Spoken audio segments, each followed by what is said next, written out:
There's only one thing that's going to get a grown man to cry worse than watching Field of Dreams, and that's cutting an onion. Now today I'm going to show you the proper technique for cutting an onion and ways to do it that are going to reduce the amount of tears. So when cutting an onion, the first thing we want to do is give ourselves a flat surface to work with because it's so round, it's going to roll all over our board.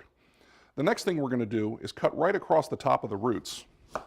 What this does is allows us to very easily peel our onion. So our next step is to lay the onions down, and we're going to start making slices, working from the back of our knife, and we're going to make radial cuts all the way around the onion. The closer you make the cuts, the smaller your dice is going to be. Now be very careful with your fingers here because we don't want you to get cut. Once that's done, we'll turn sideways and we'll start cutting our diced onion.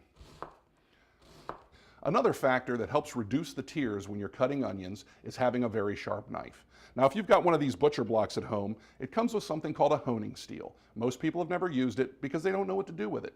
Well, it's very simple. By sliding the edge of the knife along the steel equally on both sides, what you're going to do is maintain the edge of your knife. That's going to keep your knife sharp, and by keeping your knife sharp, it's going to be a lot easier to cut your onions, and it's going to do less damage to the onion cells, which means less gas will be released, and you're going to have less tears.